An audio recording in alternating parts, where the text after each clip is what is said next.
Hello বন্ধুরা, তোমাদের সবাইকে শিশির ফিলোসফি ক্লাসে স্বাগত। আজকের ক্লাসটা হচ্ছে সেমিস্টার ওয়ানের ফার্স্ট ক্লাস। আমি জানি তোমাদের এখনও ক্লাস 10-এর রেজাল্ট দেয়নি 2025-এর। সবাইকে তার জন্য বেস্ট অফ লাক। কিন্তু যারা সিদ্ধান্ত নিয়েছো যে তোমরা ফিলোসফি নেবে, ফিলোসফি নিতে চাও, যে সাবজেক্টটা কেমন একটু দেখবে, তাদের জন্য এই ক্লাসটা আজকের। আর আজকের ক্লাসে একটা ইনফরমেশন তোমাদেরকে দিয়ে দিই। আমার অনলাইন ব্যাচ চলে, অনলাইন পেইড ব্যাচ চলে। আর অফলাইনে যারা আলিপুর দুয়ার থেকে দেখছো এই ভিডিওটা, তার আলিপুর দুয়ারের অফলাইন ব্রাঞ্চে চলে আসবে সূর্যনগরে। ডেসক্রিপশনে কিন্তু অ্যাড্রেস দেওয়া আছে। তো চলো আজকের ক্লাসটাকে স্টার্ট করি। Thanks to WBCHSE, west Bengal council of higher secondary education. কেন থ্যাংক ইউ জানাচ্ছি? কারণ সিলেবাসটাকে পরিবর্তন করার জন্য। এই যে সিলেবাসটাকে যে পরিবর্তন করেছে তার জন্য কত বড় উপকার তোমাদের হয়েছে তোমরা জানো না। একটা সময় ছিল আগে, যখন ক্লাস 11 পড়াতাম, 11 রীতিমতো লোক ঘুমোতো।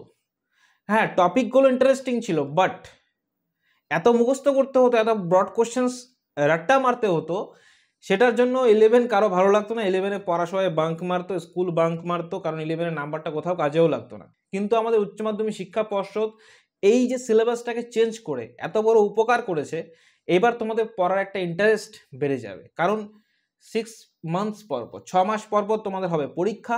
ধরো তোমার কাছে 10টা চ্যাপ্টার রয়েছে, এবার 10টার মধ্যে 5টা পড়লে, এক্সাম দিয়ে ফেললে, তারপরে 5টা পড়লে আবার এক্সাম দিয়ে ফেলে, তার তোমাদের কাছে কিন্তু একবারে বার্ডেনটা আসলো না। আর আমরা কি করব এবার, শিশির ফিলোসফি ক্লাস কি করবে, তোমাদের জন্য আলাদা পোর্টাল তৈরি করতে চলেছি আমরা, করা হচ্ছে এবার। সেই পোর্টালের মধ্যে তোমরা MCQ, এক্সাম,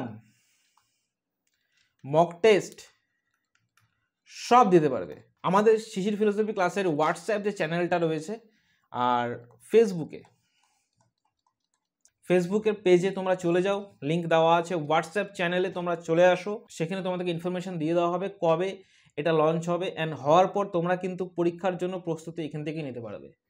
যে তোমরা পরীক্ষা দিচ্ছ, প্রত্যেক দিন মোবাইলে MCQs, short questions, exam attempt করছো, তাহলে তোমরা বুঝতে পারবে যে স্কুলের পরীক্ষায় তোমাদের প্রিপারেশনটা কত দূর হয়েছে, তোমরা স্কুলের পরীক্ষায় তোমরা কতটা পারফর্ম করতে পারবে আর পারবে না। ঠিক আছে?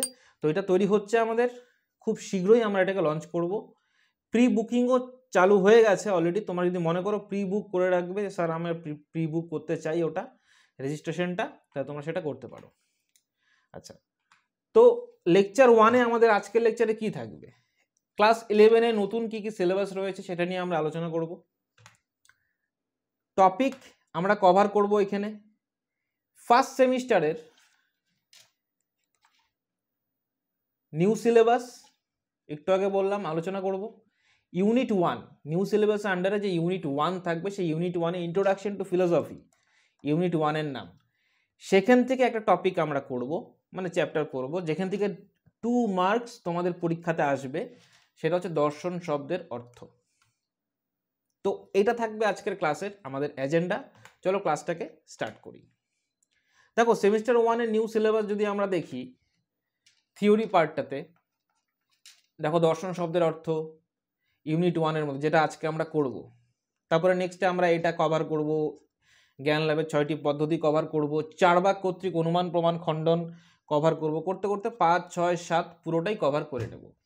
তো 2, 3, 5, 3, 8, 3, 11, 3, 14, 3, 17, 2, 19, 2, 21 আর 3, 24। তো 24 মার্কসের কোশ্চেন এখান থেকে তোমাদের ইউনিট 1 থেকে আসবে।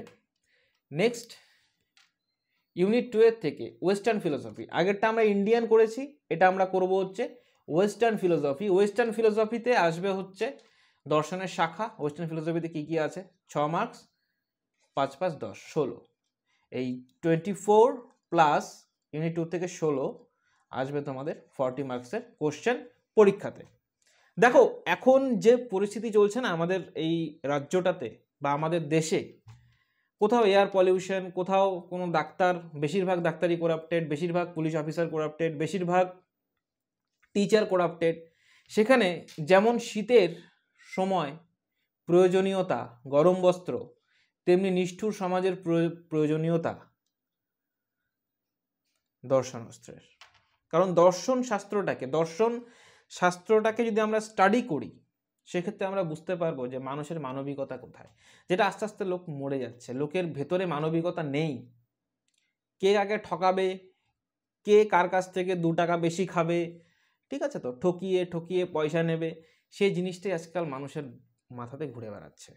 এত বড় দুর্নীতি, এত বড় কিছু হচ্ছে, যেরকম স্কুল টিচারদের চাকরি চলে যাচ্ছে, এটা ভারতবর্ষে প্রথম।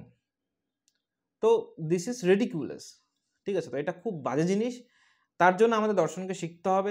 আমার যারা ভাই বোন, তোমরা যারা আমাকে দেখছো, তাদেরকে আমি এতটুকু অ্যাসিওর করতে চাই যে এইভাবে নিজেকে গড়ো আর এইভাবে আমার কাছ থেকে পড়ো, যাতে তোমরা সমাজে একটা প্রতিষ্ঠিত ব্যক্তি হতে পারো, ভালো ভালো জায়গায় চলে যেতে পারো, আইএএস অফিসার হতে পারো, হ্যাঁ, অনেক ভালো ভালো জায়গায় তোমরা যাও। কিন্তু যাওয়ার পর নিজেকে দুর্নীতিবাজ করো না, নিজেকে কলুষিত করো না, নিজেকে একটা সৎ মানুষ হিসেবে প্রতিষ্ঠিত করার যে মনোবল, যে দিক নির্দেশ, সেটা আমরা এই ক্লাস থেকে দেব। শিশির ফিলোসফি ক্লাসের সাথে যুক্ত থাকো, অনেক ভালো ভালো কথা হবে। আর পার্সোনালি যুক্ত থাকার জন্য সব হোয়াটসঅ্যাপ নাম্বার থেকে শুরু করে হোয়াটসঅ্যাপ চ্যানেলের সব ডেসক্রিপশন দেওয়া আছে, সেখানে কিন্তু ফলো করতে পারো। আচ্ছা, একটু আগে বলেছি অনলাইন ব্যাচ চলে আমাদের। অনলাইন ব্যাচে কী কী চলে? রেকর্ডেড ক্লাস থাকে, প্রিমিয়াম নোটস আমরা দেই, এক্সাম অ্যান্ড মক টেস্ট তো অবশ্যই থাকবে, লাইভ ডাউটস সলভিংও কিন্তু আমি করি তোমাদের সাথে। কীভাবে করি ক্লাসটা প্রথমে দেখিয়ে দেওয়া হয়েছে তোমাকে। তো 2025-27 ব্যাচ স্টার্ট হয়ে গেছে। তোমরা তাড়াতাড়ি কন্ট্যাক্ট করো। তোমরা একাদশ শ্রেণীতে পড়ো অথবা second semester, third semester, fourth semester, যখনই ভিডিওটা দেখছো না কেন, তোমরা ফটাফট কন্ট্যাক্ট করো, ব্যাচ কিন্তু চলতে থাকে, ঠিক আছে? তো দর্শন শব্দের অর্থ কি? দর্শন মানে কি? যদি আমি দেখি, দর্শন মানে হচ্ছে দেখা। দর্শন মানে কি? দেখা।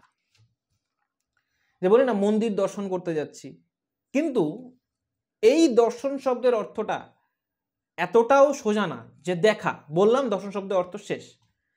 আরেকটা জিনিস দেখবে, দর্শন শব্দে যদি আমরা বলি ইংরেজি, আমরা বলি ফিলোসফি, তাই না? তোমাদের সাবজেক্টের নাম হচ্ছে ফিলোসফি। কিন্তু একটা জিনিস ভালো মতো ভেবে দেখো, ফিলোসফি মানে আলাদা, দর্শন মানে আলাদা।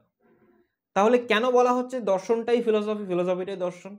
কেন একই সাবজেক্টে তোমাদের ইংরেজি নাম হচ্ছে ফিলোসফি আর দর্শন হচ্ছে তোমাদের বাংলা নাম, যদিও দুটোর মিনিং কিন্তু আলাদা? দেখো, কিছু করার নেই, কারণ আধ্যাত্মিকতার দিকে না, স্পিরিচুয়ালিটির দিকে ট্রান্সলেশন খুব সমস্যা।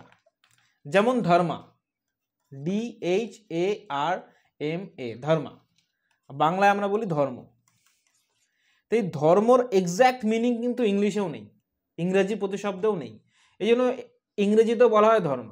তো সেক্ষেত্রে দেখা, দর্শন, আমরা যে অর্থে দর্শনকে দর্শন বলছি সেই অর্থে ইংরেজিতে বলতেই পারবে না। তার জন্য ইংরেজিতে আলাদা একটা নাম দিয়েছে ফিলোসফি। দুটি কিন্তু সমার্থক একবারে নয়। তাহলে দর্শন শব্দের অর্থটা কি? দর্শন শব্দের অর্থ যদি আমরা দেখি, সেটাকে আমরা বলবো তত্ত্ব দর্শন। দর্শন মানে হচ্ছে শুধু দেখা না, এটা হচ্ছে তত্ত্ব দর্শন। তত্ত্ব মানে কি? দেখো, রিয়েল কজকে আমি দেখব। আমরা কোনো কিছু দেখছি, ধরো কোনো একটা ঘটনা দেখছি, এবার সেম ঘটনা একটা সাধারণ মানুষও দেখে, সেই সেম ঘটনা একটা গোয়েন্দা, একটা জাসুস এসে দেখে, কিন্তু গোয়েন্দা যেভাবে দেখে, একটা জাসুস যেভাবে দেখে সেই ঘটনাটা, সেটা কিন্তু অন্যভাবে দেখে। যে ঘটনার কারণটাকে বের করে, কার্যকারণ তত্ত্বটা, মেইন যে থিওরিটিক্যাল কজ, যে ঘটনা, প্রত্যেকটা ঘটনা কোনো কিছু থেকে উৎপত্তি হয়, ক্লিয়ার? যেরকম একটা ঘটনা, ঘটনাটা উৎপত্তি হয়েছে এক্স ঘটনার থেকে, তো এক্স ঘটনাটাকে চিন্তা করা, সেটা হচ্ছে তত্ত্ব দর্শন। মানে কেন হচ্ছে, কিসের জন্য, রিয়েলিটি কি, অ্যাকচুয়াল বাস্তবতা কি। ধরো তুমি আজকে দেখছো একটা ছেলে সুন্দর বাইক নিয়ে যাচ্ছে, সেই বাইকটাকে দেখে তোমার মনে হলো যদি আমিও ছেলেটার মতো বাইক চালাতে পারতাম, যদি আমার বাবা যদি বাইক কিনে দিত।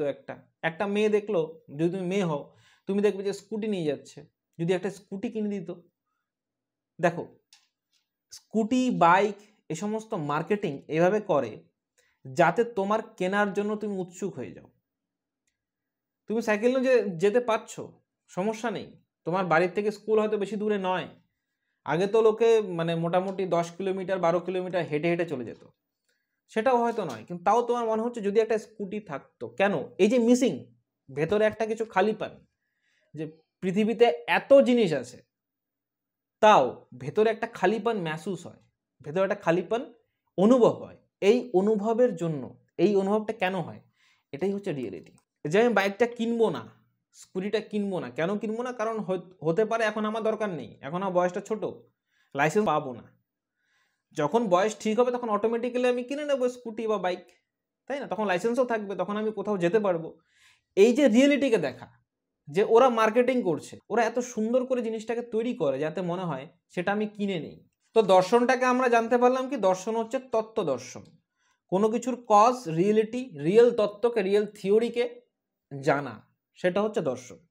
আচ্ছা, তো দর্শন শব্দটা কোথা থেকে এসছে? দর্শন শব্দটা কোথা থেকে এসছে? দর্শন শব্দটা তো প্রথমে জন্ম নেয়নি, প্রথমে জন্ম নিয়েছে দৃশ। দৃশ একটা ধাতু, দৃশ ধাতু থেকে সাথে প্লাস অনট, এটাকে আমরা বলি হচ্ছে প্রত্যয়। তোমরা হয়তো জানো ধাতু কি, প্রত্যয় কি, জানো তো নাকি? বাংলা ঠিকঠাক পড়েছো তো? তো দৃশ ধাতু আর অনট প্রত্যয় থেকে এসছে কি? দর্শন। ঠিক আছে, বুঝতে পেরেছো? মনে রাখতে হবে, কারণ এমসিকিউর জন্য কিন্তু খুবই ইম্পর্টেন্ট একটা লেসন এটা। দৃশ ধাতু, দৃশ কথার অর্থ হচ্ছে দেখা। দৃশ কথার অর্থ কি? দেখা, কোনো কিছু দেখা। দেখা বলতে ইন দ্য সেন্স প্রত্যক্ষ করা। শুধু দেখা আলা, দেখি তো আমরা সবই, তাই না? সবই দেখছি, বাট প্রত্যক্ষ করা, কোনো জিনিসকে নোটিস করা, সেটা হচ্ছে দেখা। ধরো তুমি প্রথম দিন, ধরো আলিপুরদুয়ার ব্রাঞ্চে, আলিপুরদুয়ারে তুমি প্রথম আমার কাছে পড়তে আসছো। প্রথম দিন যেদিন আসবে সেদিন কিন্তু রাস্তা দিয়ে আসার সময় তুমি দেখে দেখে আসবে, কারণ তোমার জায়গাটা অচেনা থাকবে। তুমি কনসিয়াসলি আসবে, এই বাড়িটা দেখবে, এই বাড়িটা দেখবে, জায়গার এনভায়রনমেন্টটা দেখবে, কটা গাছ আছে, কটা কি আছে না আছে, স্যারের ঘরটা কিরকম সেটাকে দেখবে। দেখার পর তুমি যখন ঢুকবে, বসবে, বসে চারিদিকটা দেখবে যে কোথায় বেঞ্চ, কোথায় টেবিল, কোথায় স্যারের স্টুডেন্টদের সাথে ফটো লাগানো আছে, সবকিছু তুমি দেখলে। দেখার পর ধরো 1 মাস হয়ে গেছে তুমি পড়তে আসছো, এবার তোমার অভ্যাস হয়ে গেছে, তারপরে তুমি কিন্তু কিছু দেখবে না, তুমি অটোমেটিক্যালি জানো, তোমার চোখ অটোমেটিক্যালি দেখছে। বাট যেহেতু তুমি আগে থেকে দেখে দেখে তোমার অভ্যস্ত হয়ে গেছো, সেজন্য তুমি কিছু দেখবে না, মানে তুমি প্রত্যক্ষটা আর করবে না, তুমি দেখছো, বাস এতটুকুই। তো প্রত্যক্ষ করা হচ্ছে in the sense consciously, noticeably কিছু দেখা, কিছু কে তোমার মেমোরিতে রেকগনাইজ করা, সেটা হচ্ছে কি? প্রত্যক্ষ করা। তো দর্শন সম্বন্ধে, দর্শন মানে কি? দর্শন মানে হচ্ছে তত্ত্ব দর্শন, আমরা আরেকটাও বলতে পারি সত্য দর্শন। সত্য দর্শন মানে হচ্ছে রিয়েলিটি কি সেটাকে দর্শন করা, সেটাকে দেখা। What is reality? রিয়েলিটিটাকে একদম পুঙ্খানুপুঙ্খভাবে দেখা, সেটাই হচ্ছে দর্শনের কাজ। দর্শন মানে জাস্ট দেখা না, তুমি আমাকে দেখছো সেটা না, এটা রিয়েলিটি বোঝো। তো আমি যে তোমাকে পড়াচ্ছি, তোমার সাথে যে কথা বলছি, সেই কথাটাকে ফিল করার চেষ্টা করো। ভাবো যে স্যার তোমার সামনেই বসে আছে, তাহলে সেটা তুমি বুঝতে পারবে যে দর্শন মানেটাই সত্য দর্শন। কোনো ঘটনার সত্যতাকে যাচাই করা। তোমাকে বুঝতে হবে কে জালি, কে তোমাকে ঠকানোর চেষ্টা করছে, আর কে তোমাকে, তোমার সত্যি তোমার ভালো চায়। এই সেন্সটুকু তোমার হওয়া উচিত, সেটা তোমার বাবা মার আছে। তার জন্য তোমরা যখন আস্তে আস্তে বড় হবে, এক্সপিরিয়েন্স তোমরা হয়ে যাবে, তারপর দেখবে তোমাদেরও এই সেন্সটা চলে এসছে, কে তোমার ভালো চায়, কে তোমার খারাপ চায়। ঠিক আছে, তো দর্শন যদি এক কথায় সাম আপ করতে চাই, জগৎ ও জীবনের উপলব্ধি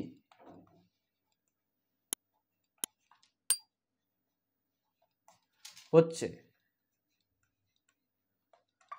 দর্শন। তাহলে দর্শন কি? জগৎ ও জীবনের উপলব্ধি। তো আজকের ক্লাসটা এতটুকুই। তোমাদের সাথে দেখা হচ্ছে পেইড ক্লাসে। তোমরা কিন্তু তাড়াতাড়ি স্ক্রিনে নিচে দেওয়া নাম্বারে কন্ট্যাক্ট করতে পারো, আর করে কিন্তু ভর্তি হয়ে যাও। ভর্তি হওয়ার পরে দেখবে একটা ভালো রেজাল্ট করার একটা আশঙ্কা তোমার থাকছে, যদি তুমি শিশির ফিলোসফি ক্লাসে ভর্তি হও।